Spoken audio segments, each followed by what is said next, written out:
you cannot dominate an animal like that. You need to make them your partner. There's a huge stigma and also fear that people lose their jobs because of AI. And let's be realistic, some will. I call it like this is founding a startup in a luxury setup. Hi, Alina. Hi, Thanks Zive. for being on the podcast. Just to give some context to the listeners, the reason I wanted to have you on the podcast is because you are one of the few people I know who has experience both in starting your own business. As far as I know, you started two, at least.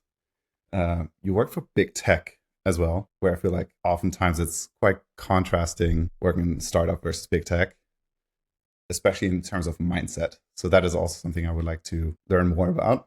And now you are employed, one of the first employees for a fast growing German startup as well. Maybe you can give us a short introduction as well to who you are, what you do. Yeah, sure thing. First of all, thank you so much for inviting me. This is a pleasure. And yeah, we've known each other for many years by now. I think it's like, what, 10 maybe? Yeah, it's been a while. So yeah, my background is I started my career in the startup world. In fact, actually with an internship in a Berlin startup, which was kind of a really cool thing to do back then between my bachelor's and master's. And then I kind of, yeah, got the thrill and was really into it. And then I did start my own business while I was doing my master's in Copenhagen. Found my co-founder there.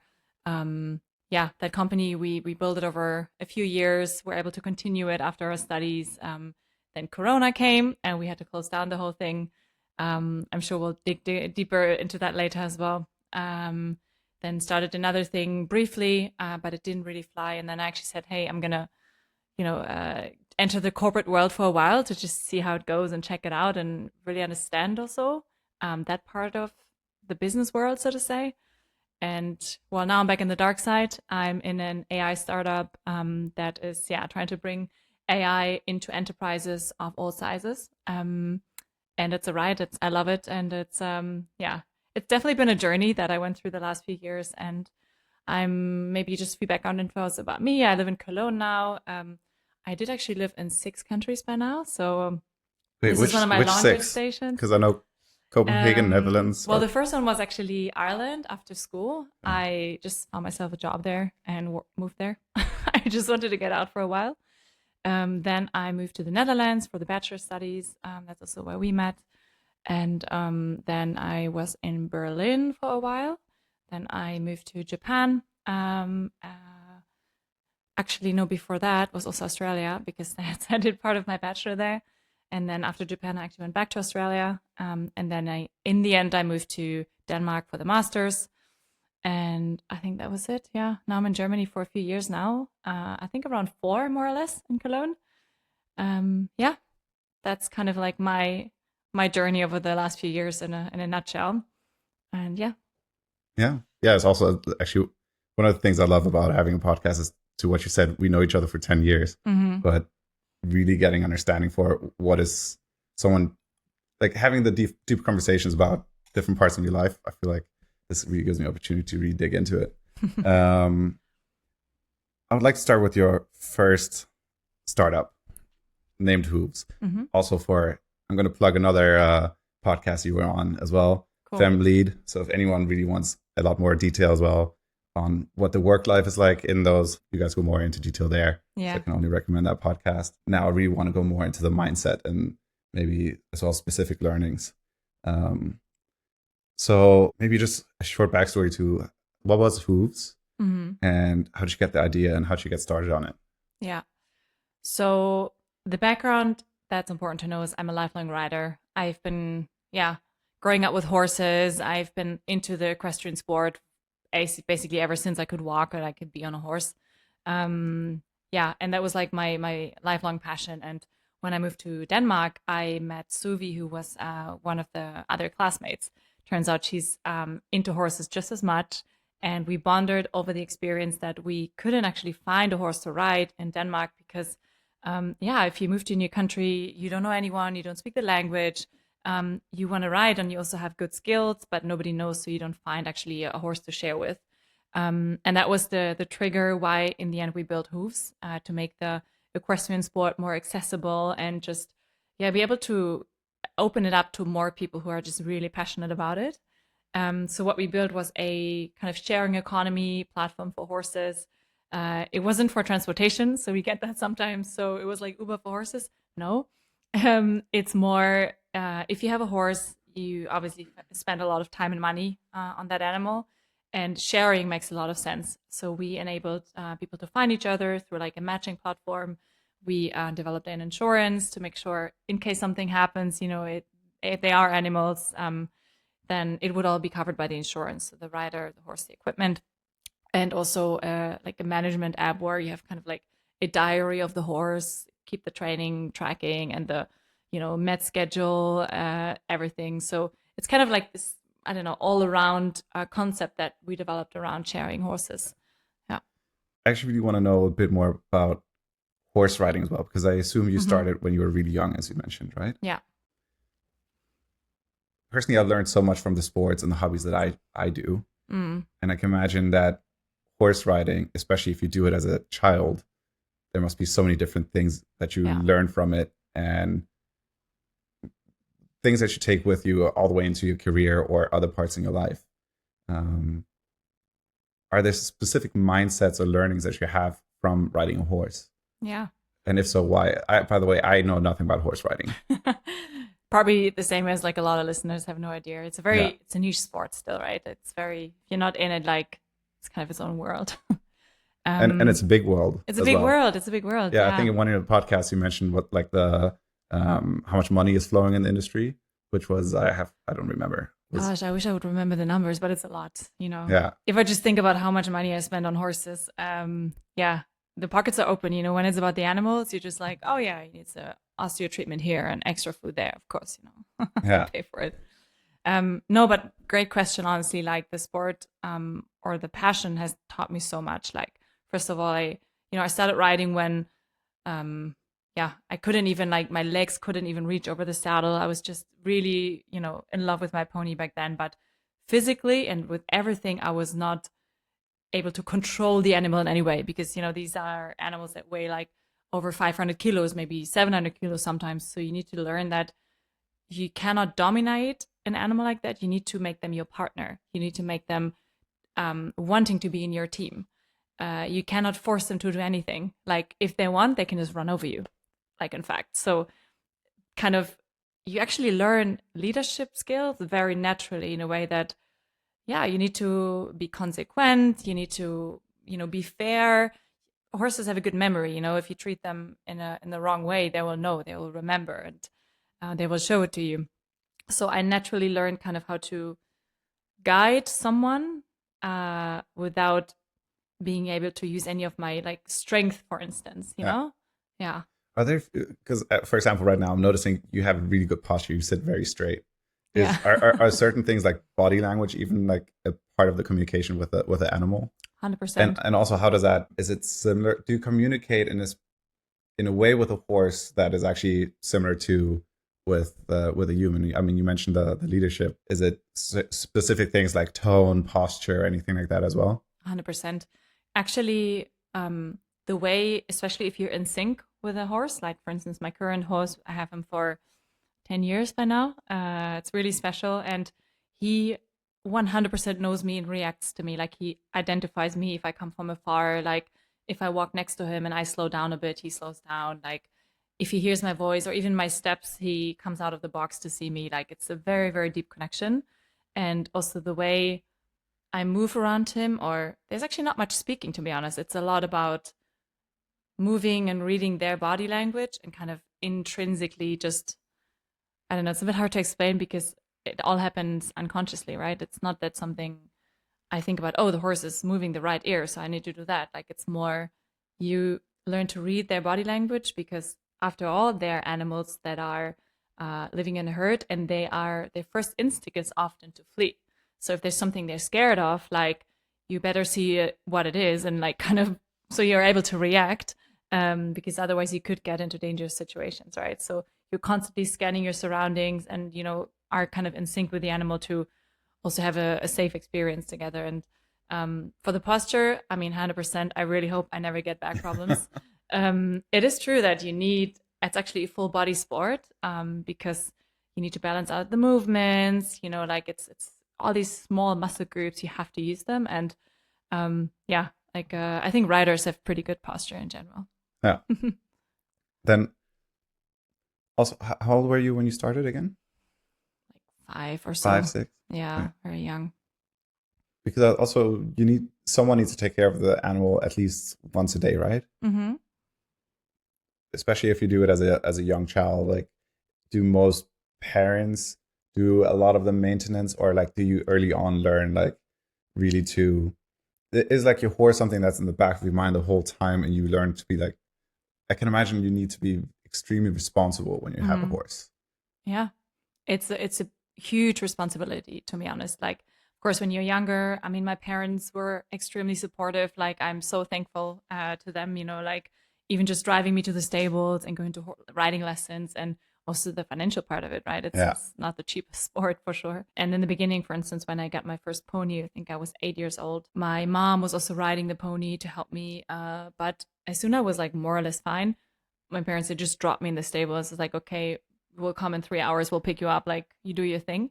So you actually learn very fast how to do things yourself. Like you become physically strong because you need to carry heavy things. And with the maintenance or with the carrying, like you have a stable where you book kind of like full-time accommodation, right? Yeah. So the horses are taken care of in terms of food and like cleaning the stable. Um, Mostly, there's also stables where you do it yourself. But it's more about like actually, exercising the horse, making sure it's healthy, goes to the hoofsmith regularly, has vet appointments. Like, I mean, I have like an organizing, way to actually keep track of all these things. And yeah, especially for instance, I also took my horse to Denmark, and moving to a new country and having no supporting infrastructure, like you need to organize a lot of things. And if they get sick, you need to make sure you get them the proper treatment. And it's a yeah, it's a it's another human, or not human, like species Yeah. animal you need to take care of. It must be at least like having a child, like a very young child. I mean, I wouldn't know. I don't have children yet, Yeah. so Okay. But but yeah, people say that, yeah. yeah. Okay. And then, so you and your ex co-founder, you guys started Hooves. I remember one of the podcasts you mentioned it's because normally to find someone to take care of it is very rudimental. Like someone leaves a note and Mm, says, "Hey, I need someone to help out," and then you find each other very analog. yeah, And that's when you guys started the company. yeah. I mean, when we started, it was kind of the big rise of sharing economy. You were Yeah. sharing apartments, you were sharing cars, like, so why not another expensive asset like horses, right? The big difference there is though it's an animal and you need to have that match with the other rider. Like it's just with humans, like, sometimes you just don't get along. And there's ways you need to test that. You have a few trial sessions, and it's a very actually delicate match and process. And we wanted to make that more transparent and safe for all parties with the platform we build. Yeah. I've I've worked for a very small startup at some point, and I also worked on an idea at some point that I didn't even get off the ground. Mm. Um, and then also now when doing this podcast, where I set myself as the goal, like, oh, I just want to have fun. It doesn't matter what happens to the podcast.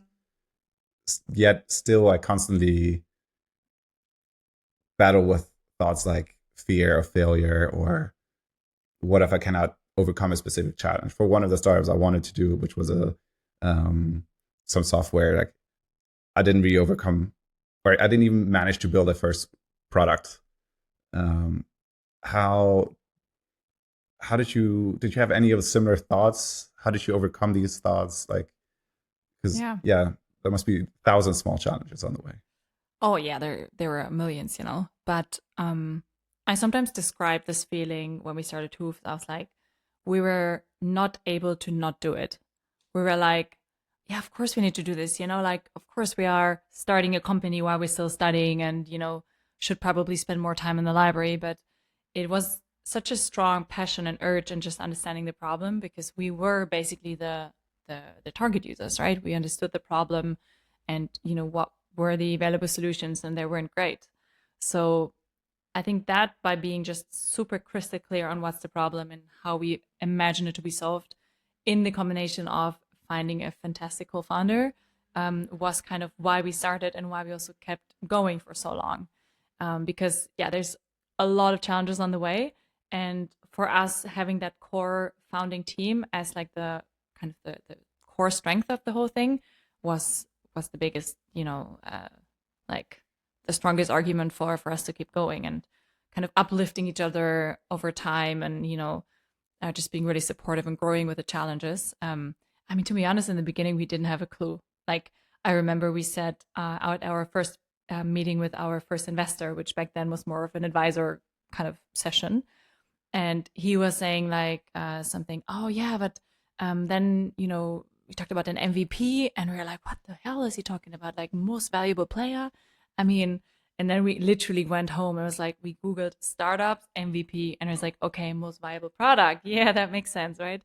Just to show you the learning curve that we had. It was, it was quite steep. And I also have to say, we had some fantastic people along the way who believed in us and supported us, and everything from how to build an MVP, connecting us with the first developers, because obviously both of us had a business background, all the way to how do you go on stage and pitch and do it confidently and properly. Yeah, I mean, there's challenges every day, right? And you Yeah. just need to kind of have that mindset of like, I can learn anything. I just need the time and the energy, and just gotta go about it. Are you one of the people who actively thinks about how you feel about certain things? Are you just head down and just do it? Or like also would you Mm. talk about it with your co-founder? Like, hey, I really feel this way, or whether it's an up or down feeling. Yeah, you need to speak about these things, right? Especially if you're a team of two, like you are in constant exchange of like notions of in terms of like strategy, where you want to go, or even just marketing campaigns or product designs or features. Like, if you're such a small team, you just have to in sync a lot. And I think when you are starting a firm, it's really early in your small team, and you don't have like specialists for certain topics, for instance, finance or legal topics. You just have to like kind of emerge into that and just learn it. And I mean, back then there was no ChatGPT, so Yeah. you're like, I don't know how we did it, but yeah, again, we had fantastic lawyers around us who didn't charge us like 5,000 Yeah. euros every time. Yeah, but I think this, coming back to this mindset, like you just need to drop that fear of failing and say like, listen, I'm like taking step by step, and I'm going to go back 2 steps at some point, but as long as I feel like I'm walking in the right direction, it's okay. You cannot always move forward. Yeah.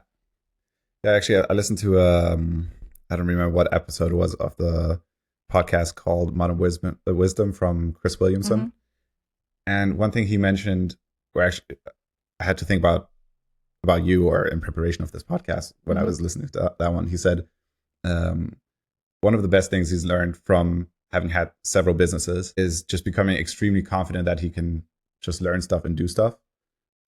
And I can imagine that must be the same for you, just having had 1,000 small challenges here and there on the way. Yeah.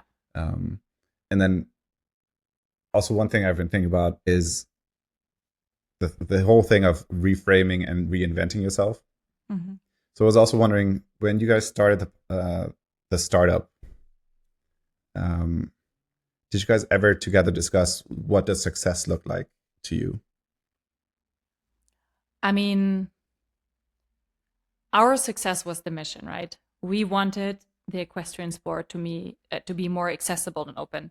We absolutely loved like being around horses and the feeling it gives you, and like the experiences you have, and we wanted to make that more accessible to people in general. So that was our measurement. Of course, there was also the investor's definition Yeah, of like, app metrics or user performance or NPS score, which were all indicators of what we kind of tried to achieve anyways. But as long as we were coming a little bit closer every day to our final vision of just opening up the sport, that was very empowering and motivating. yeah. Because I've worked for or right out of uni, or even in uni, I worked for a small startup, and the whole thing that I had, when I'm breaking it down, I think I was really chasing the feeling of hope to win the jackpot kind of thing. Mm, It's like, oh, we can be, or I can become a millionaire from this if yeah. this goes well. Well, I clearly didn't become a millionaire.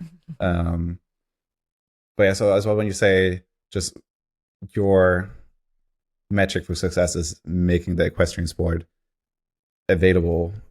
You got up to 35,000 horses, not users. I think that's two different things in that Yeah. app, right? Horses, yeah. So I would say that's would be a success. I mean, there's always, success is always relative to what you measure it to. I do believe we got quite far, and especially in where we were at that time. The equestrian sport is still very traditional and old school in a way. But I mean, I was definitely not motivated by the monetary part because most of the time we did Hooves, we were freaking broke. I Yeah. mean, in fact, at some point, I worked 3 jobs at the same time to be able to do Hooves, right? During the week, I would work on Hooves. On the evenings, I would work in a restaurant and a bar, and then I would do photography on the weekend. So to even just make means end, right? And of course, at some point, you're like, okay, it would be nice to have a little bit more comfort. And if there's a price in the end, that would be fantastic. But at that point, we were not motivated by the monetary part that was eventually going to come, maybe. Yeah. Something that I really want to know more about as well is now I skipped all the highs of Hooves, and I mean you guys did a lot of things, but unfortunately in the end you close it down. How does someone handle that? Something you've put in so much time, as you said, you worked 3 jobs in Yeah. Fem Lead, great podcast, plugging it again. You mentioned as well that at some point you didn't even pay yourself salary, but you still paid your employees. You were the Yeah. last ones to eat lunch because you offered lunch because it's a typical thing in Denmark if you have a company Yeah, there. true. But yeah, how do you handle the build up towards thinking, oh, we might have to close this down, and this is kind of your baby, your brainchild. Yeah. And once you actually close it down, like how do you handle it? Yeah. So first of all, like over I think it was more or less 4 years that we worked on Hooves, there were over and over situations where we're like, oh damn, this is the end, like investment coming in late or product just not working as we wanted. Like, so you're actually constantly like encountered with the possibility of, this is eventually going to end. Yeah. And to be honest, if you look at the statistics, like 90% of startups do fail. So it's something that you are aware along the way. Of course, you push it to the back of your head most of the time because it would otherwise be very heavy baggage. But when we finally had to come to the realization, it was really tough. I mean, I can kind of walk you through the last few months because it was actually quite dramatic. So the January before COVID really hit, 2019 or was it 20? I always forget that. Yeah. Honestly, it Well, feels like anyways, forever. I know in March, shit hit the fan. So it was in January. I was in the US the entire month speaking to investors in San Francisco and New York. And we had actually really good meetings. We were looking at international scaling. And yeah, the future was looking bright. Then I came back and it was the first rumors of COVID, and then really things crumbled down. And you have to understand our user funnel was matching new pairs of riders with horse owners, but that couldn't happen anymore because you couldn't bring any strange people into the stable. There was like super strong limitations, and even as an owner, you could only go to the stables like 1 or 2 hours per day. So there was no way people were going to look for strangers to come meet the horse and come to the stable. It was just not happening, right? Everyone was trying to isolate themselves.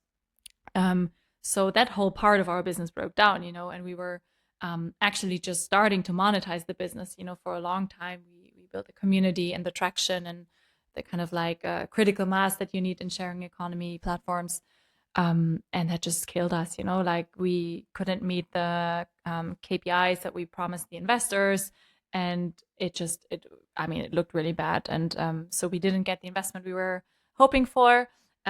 We had a team of developers actually in Ukraine that was the best setup we had. They were fantastic developers, but we had to let them go. We couldn't keep them. And I think then end of April, we were also already, tight with the runways, like a never-ending challenge that startups have.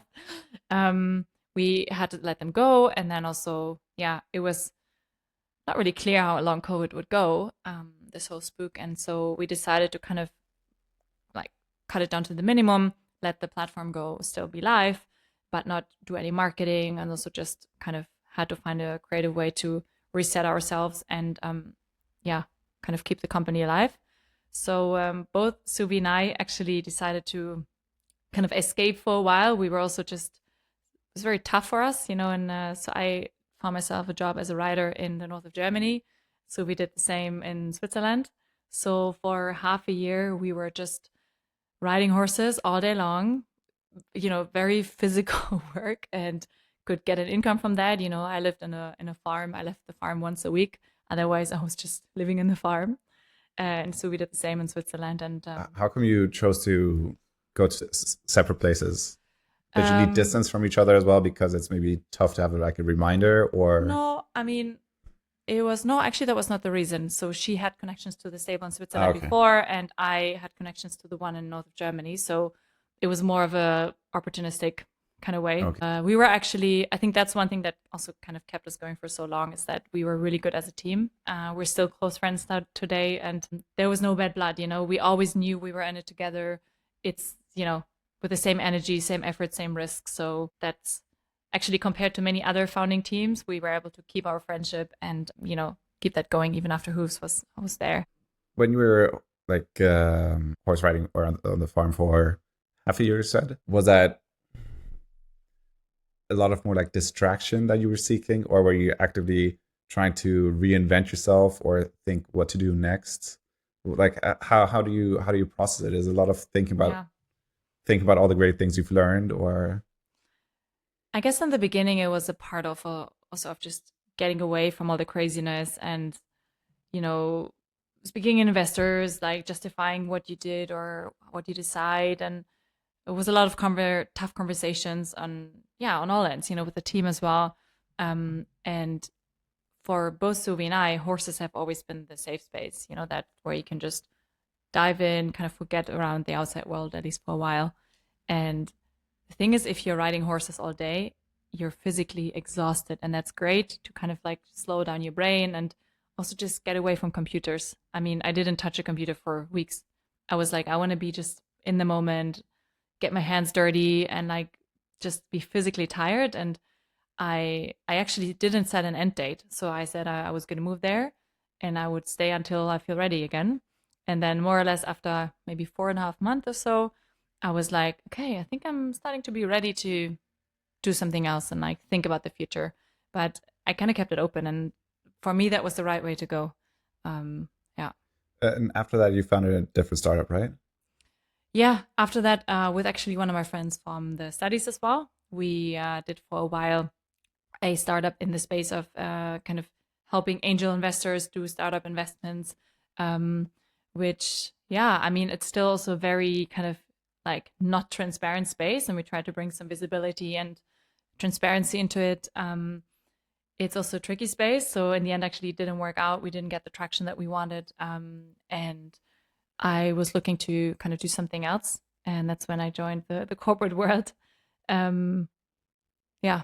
But I don't know, sometimes I don't think too much about my decisions. I'm very much about like gut feeling, and if something feels right, if I meet with the people, if I have a good impression, I feel I can trust them. Like, yeah, it's sometimes it sounds like I have this big plan. I do not. Yeah. Yeah. When joining Meta, Hmm. someone myself who's always only worked for startups or scale ups, um, and I'm meeting more and more. In where I live now, everyone happens to work at Google. The people I hang out with for some reason. Yeah. Um, but I keep on wondering, how does a company like Meta look at someone who's applying who has a background with its own startup or in the startup world? Do they do you think they mostly look very positively on it, or is it mostly like because they don't know anything about the startup, they're like, Yeah. what does this even mean? Like, Yeah. So I think there's two sides of the coin. I do think that more established companies are looking to get a bit of outlier people into their workforce as well, because especially if you started your own company, you are known for being a self-starter, not not being scared of challenges, and just generally you're kind of an all-around person, because you have to know everything, at least a little bit of it. So in general, I also, from when I hire people now, I appreciate it if somebody has a background in a startup. However, when you are then in that kind of construct, in the governance and the structure of of the firm. I think sometimes you actually run into walls because people are not used to the way, the speed that you act, the directness that you have, like the outside of the box thinking that is natural in your body. Like there's sometimes a little bit of a clash, but I do think that these two mindsets can perfectly work together and benefit from each other, actually. And that was also the reason why I wanted to join a big company. First, I was working for Obi for a while, in the corporate innovation department, and then I moved on to Meta. And I think that's also what I kind of learned by firstly observing a lot, like how people, I don't know, how people spin their net in the company, build a network, how they build an image, a reputation. It's a long-term game. You need to be very tactical. It's something in a startup, you don't even have the time for that stuff. You think much more day to day, week to week, month to month. And for instance, in big companies, you plan more year to year. Like, it's just a different scale of how you structure your day and how you think about the progress. Yeah. Yeah. To be honest, I think about the same thing. Like where I work now, I think so short term. And one of the things that I need to learn is think long term strategic. Yeah. I'm referencing another podcast that you were in, where you said you joined Meta to see how how you phrase it, the adults do it, Yeah. the grown-ups do it. And I myself also sometimes wonder, should I go to like a really big company? Now you did startup, big company, startup. Um, do you think one order makes more sense than the other? Like, let's say someone starts over their career or is just coming out of uni, would you say go to a big company, learn from them, then start your own thing? Or would you say you learn so much more, so much faster if you have your own startup or join a young startup? Yeah. So I think there's different levels to it. What's a fact that if you join a small company, you will get much more responsibility much faster, because oftentimes there's not, an expert on a topic, like things need to just get done and like they're throwing you away and you just have to figure it out. So I think you can climb up the ladder faster. You can, your area is naturally bigger that you work on from the start. And you also adopt this mindset of like, I can learn anything. There's this hassle that we do together and there's a lot of energy. You probably work a lot of hours, but you also don't really care because it's, you're in it together. I also have a lot of friends that went into like a traineeship with a corporate after uni, and they were very happy with it. It gives you structure. There's a plan that you follow. You also see different parts of the organization.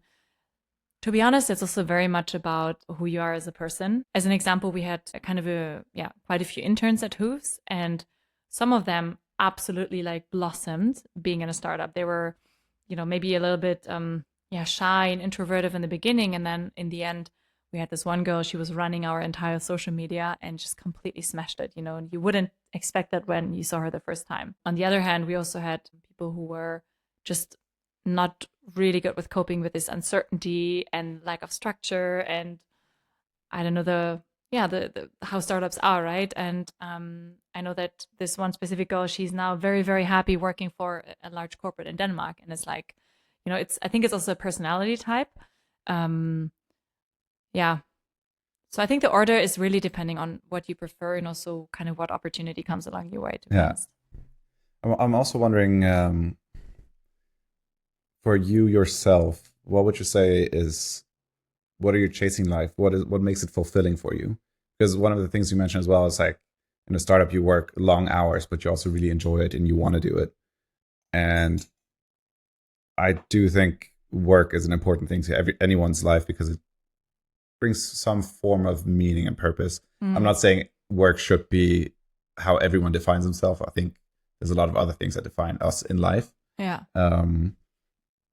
But yeah, so I'm wondering, what are you chasing? Because at some point you probably define yourself as entrepreneur, start a founder, and then you join a big company. Like I assume you have completely different expectations going into one compared to the other, and you might see yourself differently as well.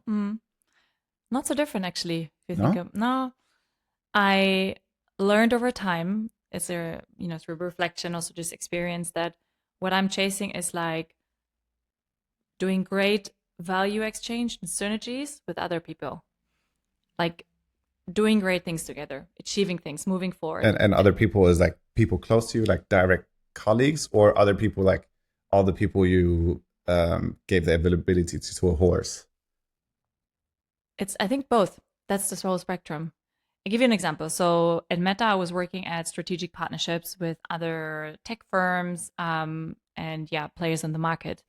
And the final goal was obviously to have value for the end user. So you have this common goal and you work on projects, you realize things, you bring them to the street and just make them happen. And, everyone's happy optimally. And that stuff really thrives me, like, but it could be also, I don't know, helping someone landing a new job because I connected two people that are great in my network and they meet and they match and they just, it just clicks and they have a good time. It could also be, yeah, I mean, for instance, now at Zive, I'm building partnerships and just seeing AI projects in companies coming to life with the support of us as a platform and a partner who is an absolute AI expert in, change management and transformation. And then seeing that customers succeed and actually all these people that now can do their work much better and with more joy because they use the products, that just, I mean, it makes me happy, like I want to see people happy with the things I do. Like, yeah. Okay, that makes a lot of sense. Yeah. Actually, one thought I have had regarding Zive, maybe you can give a real quick pitch of what is Zive and why you chose to leave Meta and go into Zive. Yeah. It's funny actually, when I decided to leave Meta, I had some people were like, why the hell are you leaving Meta? How can you? Like, it's, that's the final goal. Yeah, you make so much money. I know. And you have, you make work for this amazing company. And others were like, yay, you go, cheering back to the startup world. So it's, there's always these like different reactions, which I think is kind of interesting. But so Zyve, yeah, quick pitch. Zyve is basically a AI platform for firms. If you want to have one single interface where your employees can use the different large language models and also integrate it with your firm knowledge. So, connect the SharePoint, the Teams, Asana, wherever the firm is using or storing its data. Have that kind of integrated in the platform so that employees can find anything, have easily run analysis, and just, yeah, kind of combine the best of both worlds. So company knowledge with latest AI technology in one very nice looking platform package. Yeah. Yeah. You guys have actually very good videos on YouTube as well explaining what you guys do. Yeah. Yeah. So I can only recommend for people to jump over to YouTube, put in Zive. Please do. Yes. Yeah. So one thought I actually had about, well, maybe the whole thing then, like, how do you identify yourself? What do you, as well, how do we reinvent ourselves as people? A lot of people now with the AI movement, which is something you can't really stop, so you might as well lean into it, or you probably have to lean into it. Mm-hmm. I'm wondering, do you guys ever think about, is maybe one of the products or services you guys could offer is teaching people how to grow with AI instead of, because do you guys ever have any customers or any employees at your customers?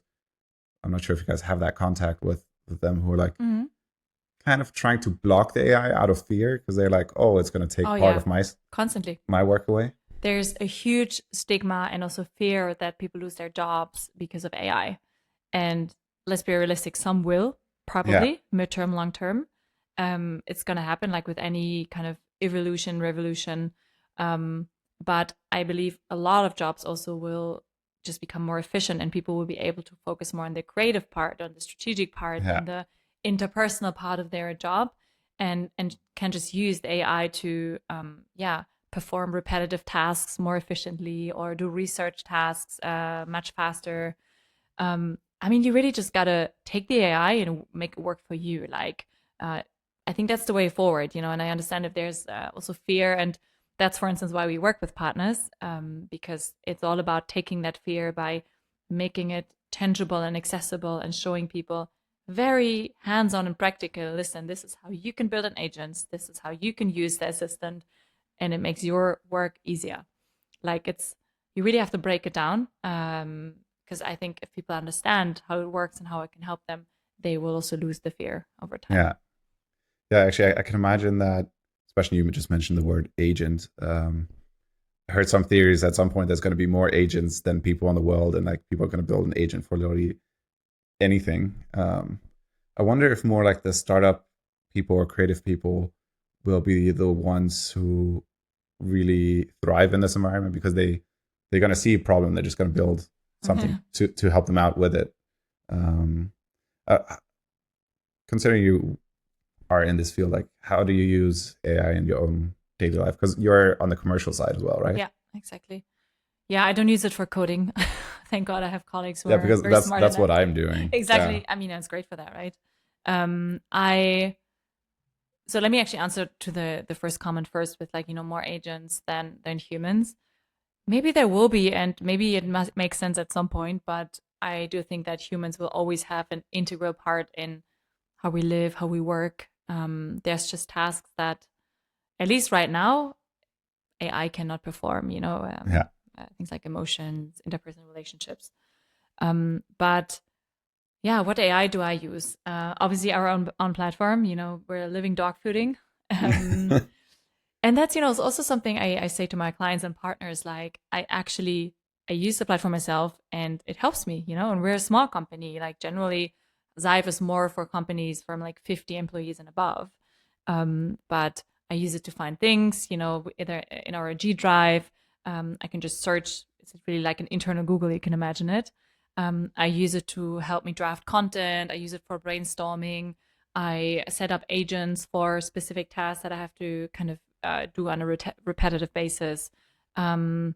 Yeah, it really depends. I also use, for instance, if we do videos, I use the transcripting and turn it into different content Yeah. pieces. Like I'm also trying out, Is that all your own platform, or do you use different platforms as well?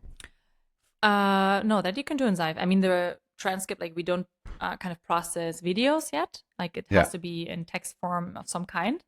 But then you can, yeah, do it on Zive. Oh, nice. Yeah. Yeah. Because as well for this podcast, like I am using an app called Riverside FM, which cuts a lot of the video, creates the whole transcript for me. So a ton of AI. It's like an employee that I have. No, I'm not sponsored. I wish. Not yet. Not yet. Yeah. Who knows? Maybe in some. Your email is under the post. Yeah.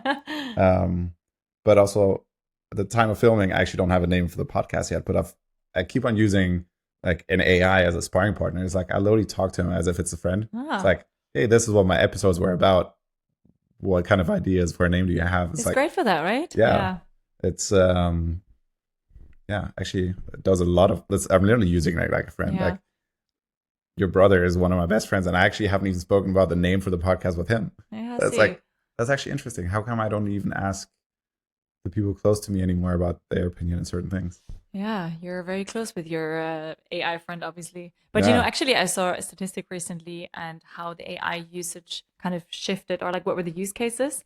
Yeah. And turns out solid number one last year, this year is actually, psychological talks, like actually speaking to the AI for reflecting, for brainstorming, like having one-on-one conversations about personal topics is number one. Oh. Yeah, I was kind of surprised. I know I have some friends who do it, but I wouldn't have thought it's the number one. Oh, I actually didn't know that. Now I need to look into that, and what does it do to like male loneliness and stuff, like issues like that. Yeah, definitely a super interesting topic. Yeah. Well, I feel like we could dive into this Yeah, for a it's very long hole. time.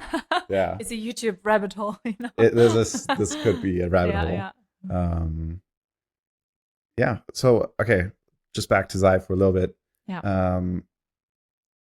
You're on the commercial side. How did you meet the founders?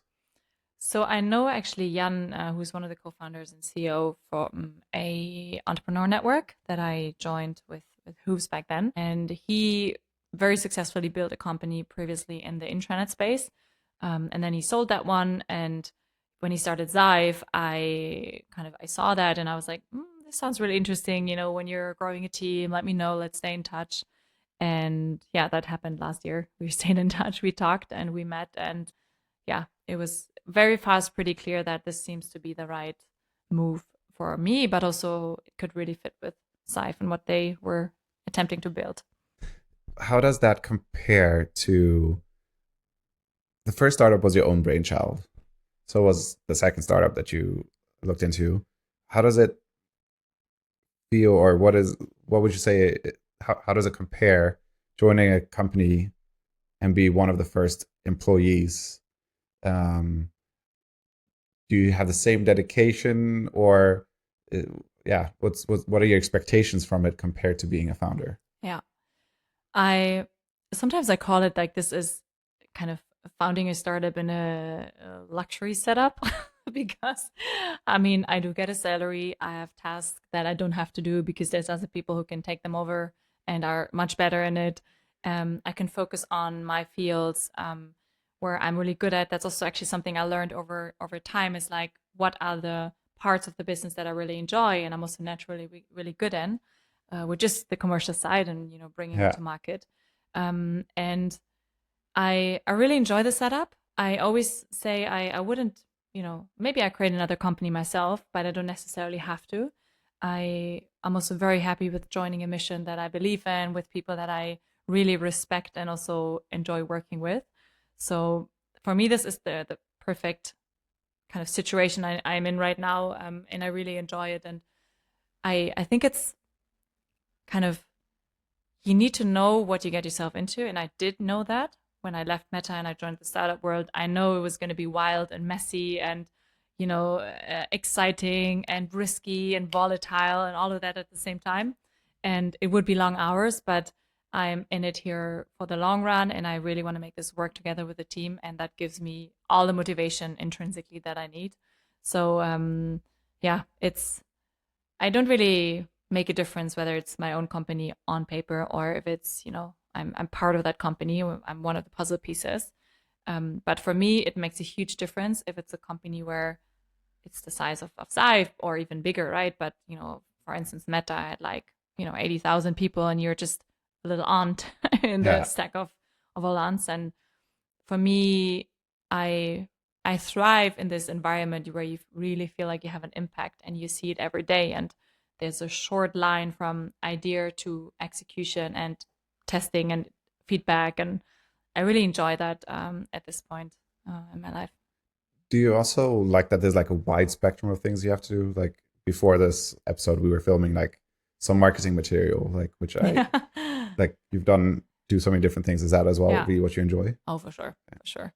I mean, and also that I have a big say in what I think are the next things we should do, in biz dev and go to market and marketing. Like we have really smart colleagues, something I really enjoy. Actually, we have a senior only team.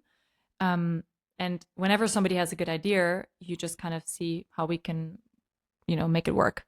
Who can film this video like we did earlier today? Yeah. Um, or, who can go on a certain stage and do a keynote. Like it's, yeah, it's very broad. That's true. My, my field of activities.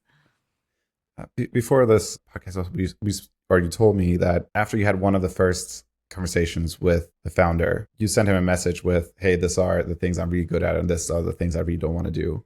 Yeah. Um, how did you get to that point in your life where you really know what you're good at? Is that active reflection? Do you sit down like, "Hey, this is really what I enjoy," or like, how does someone get there? And Yeah. also, how does someone get the confidence in knowing this is what I'm good at?